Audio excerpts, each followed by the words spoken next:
Céline, Oui. alors, Elle va nous faire peur. d'une façon péremptoire, qu'est-ce qu'elle nous dit? Marche ou crève, on dirait un truc militaire. C'est ça. Bah c'est...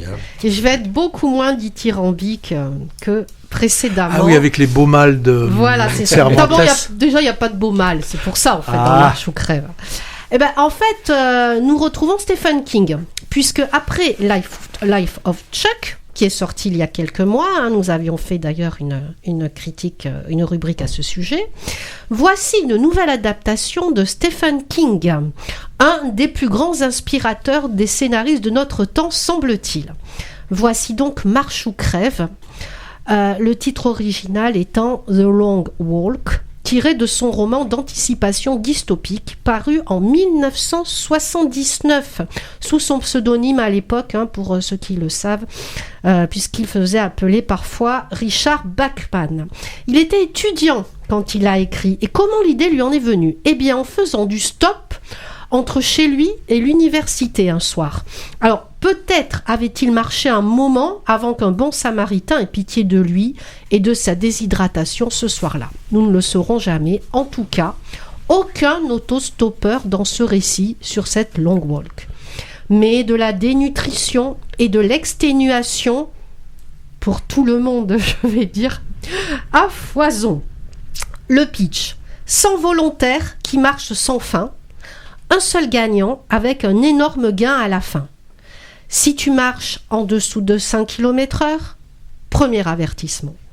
Au bout de 3, tu crèves.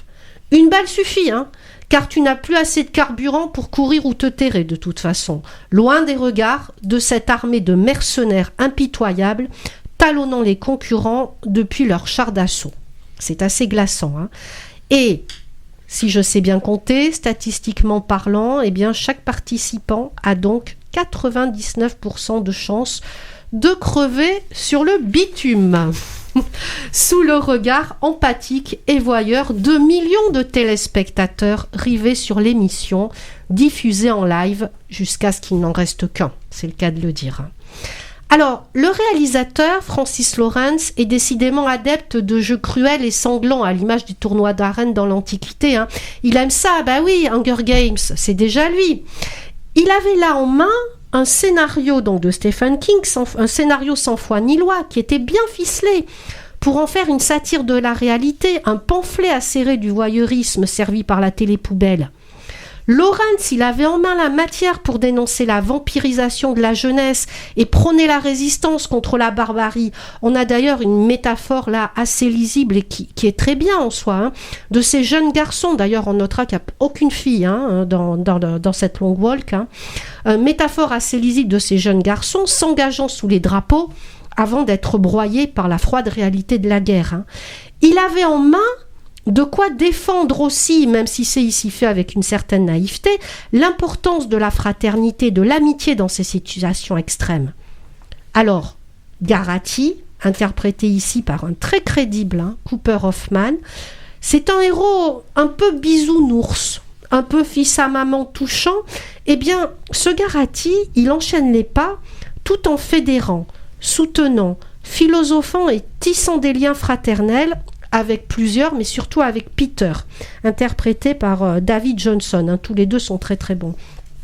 Les deux ne se quitteront plus jusqu'au fameux ticket, entre guillemets. Qu'est-ce que c'est le ticket? Comprenez par ticket, boum dans la cervelle. Le pitch n'est pas nouveau, certes. Ça on connaît, mais il aurait pu nous galvaniser à nous aussi. Personnellement, cette longue marche m'a ennuyée. Je l'ai trouvée fastidieuse, répétitive, parce qu'elle est seulement entrecoupée de coups de fusil, donnant lieu à des plans toujours plus gore, à un excès d'hémoglobine qui pour moi est dénué d'intérêt. Et puis quand même, et ça pour moi c'est vraiment négatif, quid de la population qui est censée se repaître ou se créer une figure de héros dans son imaginaire devant son écran de télévision? On ne les voit jamais, ces gens-là. On ne les voit pas dans leur salon, dans leur salle à manger. Et cette dimension, pour moi, elle manque cruellement. Et puis au-delà, comment filmer, c'est quand même une sacrée gageure, comment filmer une action continue, ramassée sur quelques jours seulement, avec la route pour unique décor? Et dès le départ de la compétition, le film, il marche sur ses lacets, c'est le cas de le dire. Hein. Et l'esthétique, elle s'empêtre dans nombre de plans. Ah oui, il faut le savoir, filmés par drone. Et ça, mais quel dommage, quoi. Alors, pour les amateurs de Catherine Everdeen et ses compagnons de jeu, le cadre narratif, c'est dommage, était pain béni. On y retrouvait les jeux macabres, la vision funeste de l'avenir, le besoin d'ériger en héros des êtres lambda, mais là, pour moi, ça ne prend pas.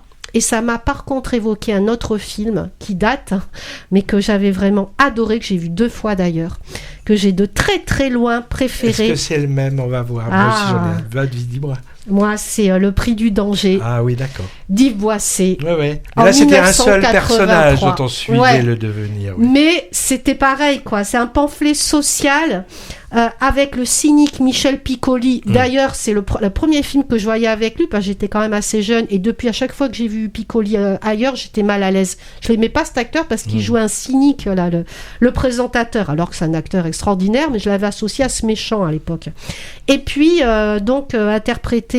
Donc, à part le cynique Michel Piccoli et le joueur qui essaye de se dépêtrer de ce jeu truqué, interprété par Gérard Lanvin, c'est une course-poursuite incroyable. Et voilà, que j'ai préféré de très très loin ce film qui date, mais qui est formidable. Donc, allez-y si vous le souhaitez, mais vous risquez de vous épuiser.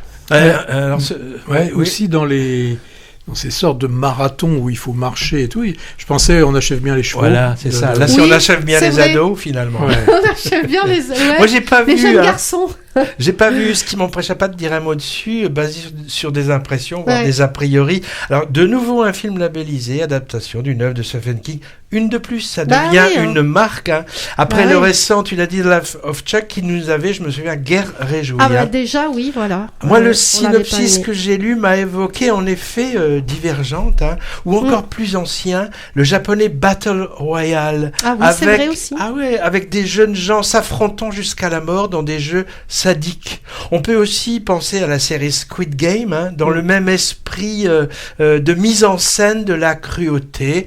Moi, du coup, j'ai décliné, d'autant plus avec l'interdiction au moins de 16 ans, qui préfigure quand même un niveau de violence physique et psychologique que petite nature, je n'étais pas sûr de pouvoir supporter. Alors, ce que tu confirmes un peu. Surtout psychologique, oui. Alors, on voit des cervelles, qui éclatent, mais bon, alors, c'est rien. Non, alors. mais je veux dire, ils se repaient pas de ça. Il n'y a pas des gros plans. J'aimerais bien qu'on se reconcentre et que, désormais, on ne parle que des films que l'on a vus. Ah bon.